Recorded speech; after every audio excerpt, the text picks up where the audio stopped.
Hi everyone, I'm Vaishnavi and I'm going to present our work on multimodality fusion of imaging and genomics for lung cancer recurrence prediction.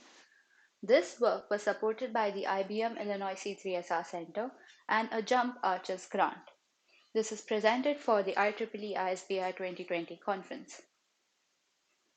Lung cancer is more common than you think.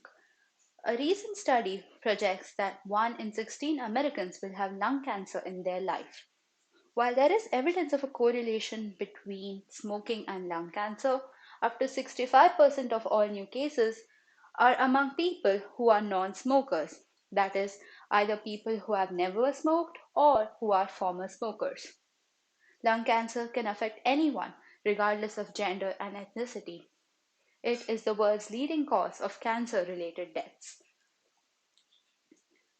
Lung cancer can broadly be classified into two different categories. The first being small cell lung cancer, which constitutes roughly 15% of the cases, and the other being non small cell lung cancer, which constitutes over 85% of the cases. Our work will focus on non small cell lung cancer or NSCLC. Common research in lung cancer focuses on reducing a late stage diagnosis.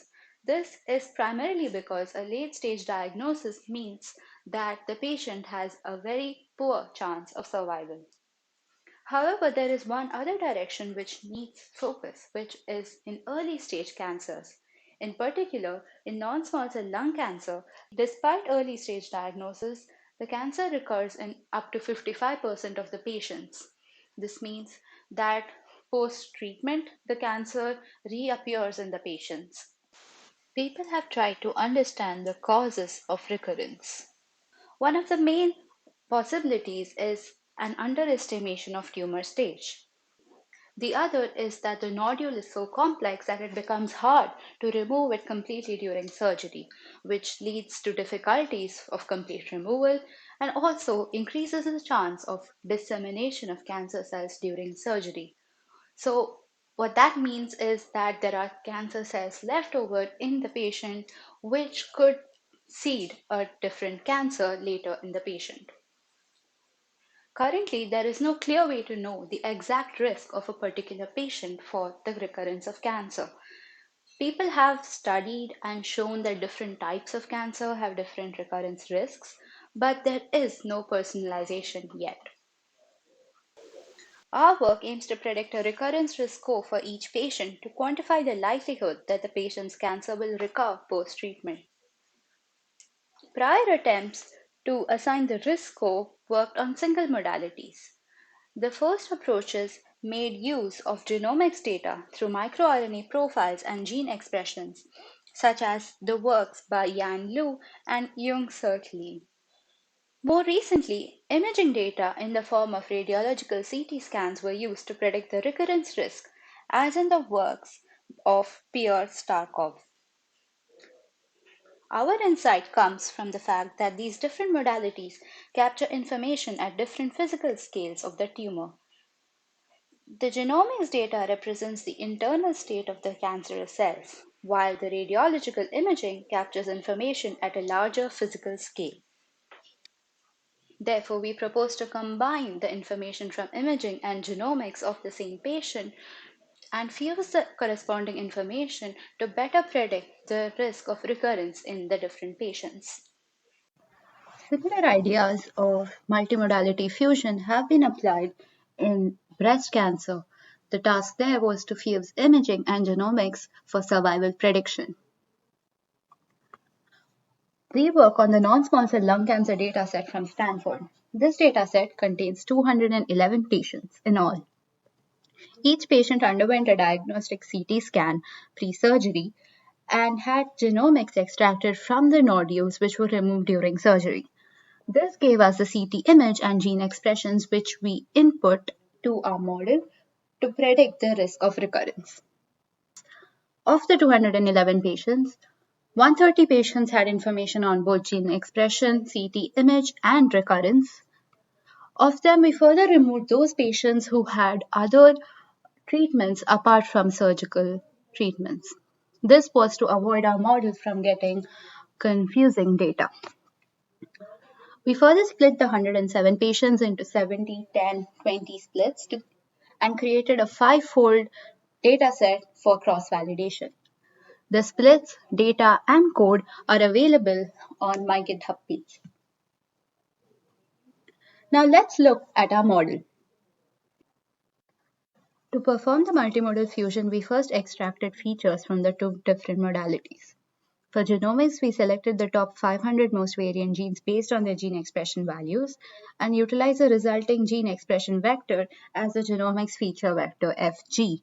That is, FG is a 500-dimensional vector. For imaging, we focused on the nodules in the CTs. To do so, we made use of the segmentations which were available with the dataset and segmented out only the nodule region of the CT image. The first type of features we extracted were pi-radiomic features, which correspond to shape, size, and texture properties of the nodules. We did this by using a Python package of radiomics, and the result was a 107-dimensional feature vector FP. We also passed the different slices of the CT nodules through DenseNet to create feature vectors for each slice, which were then aggregated to create a 1024-dimensional feature vector FT corresponding to the DenseNet features of the CT nodule. We utilize these extracted features in different multimodal fusion methods to predict the recurrence risk. Now, let's look at the methods we apply for fusion. The first method we look at is the Cox proportional hazards model. This is a traditionally applied model for survival prediction, and the idea is to predict a hazard function h of t, which corresponds to the risk of an event occurring at a time t. In our case, the event of interest is recurrence. To predict the risk of recurrence, the hazards model fits a semi-parametric model based on likelihood estimation and combines the features of the input linearly. We also added L1 and L2 regularization in the form of an elastic net regularization to allow us to work with more features than the number of samples in our data. One of the drawbacks of Cox proportional hazards model is that it's linear in the combination of features. Therefore, we also explored neural network models. The first neural network model we explore is the late fusion neural network presented here. Here we feed in the feature vectors FG, FP, and or FD through multiple layers of fully connected neurons, resulting in a 64-dimensional feature vector for each modality, which was then also again passed through another fully connected layer to yield a one-dimensional vector. These one-dimensional vectors were aggregated towards the end using another fully connected layer block to predict the risk of recurrence. This is a late fusion model. We also explored an intermediate fusion model where instead of taking the output of the final fully connected layer, we looked at just having the model until the 64-dimensional layer and fed these different outputs through a fully connected layer to predict the risk of recurrence.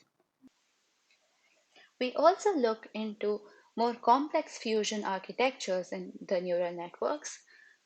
In our case, our models are inspired by VQA fusion tasks. VQA stands for Visual Question Answering, and this is an increasingly interesting topic in computer vision. The idea is that given an image and a question corresponding to the image, we want our system to answer correctly.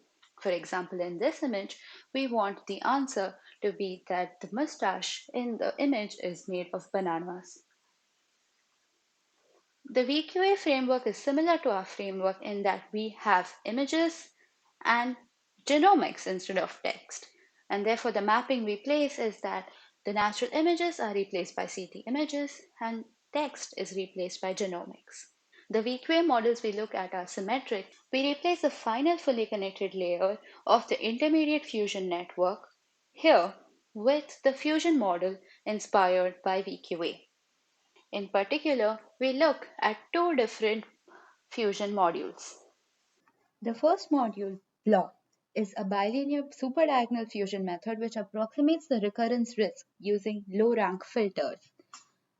The other is a multimodal factorized higher order pooling module which incorporates cross connections at multiple layers to enhance nonlinearity. Both of these predict the risk of recurrence upon fusion. Let us now look at how the different models performed. One way to evaluate the risk prediction is through the metric of concordance index. Given patients ordered by their recurrence time, the C-index measures how accurate the pairwise orderings of different patients are. In this example, of the desired 10 pairs in the top, if a model gets 7 right as shown in the bottom drawing, the concordance index is 0.7. For data where all patients don't have the recurrence time, the metrics can be extended. In this case, we just have a graph with some of the edges missing. In the same way, we can compute the ratio of how many pairs the model predicted correctly to what was expected to calculate the concordance index in the setting of censored data. A C-index of 0.5 is equivalent to a random guess. Here we plot the C-index values for different inputs to the Cox proportional hazard model across the 5 different folds we mentioned. We observe that for folds 1, 2, and 3, there seems to be very little effect of fusion, in fact, maybe a negative one. However, for folds 4 and 5, we see a clear improvement in the concordance index values upon fusion across different methods. On computing the same metric for our neural network models, we again see the same trend that fusion helps in folds 4 and 5, and maybe it's fold 3.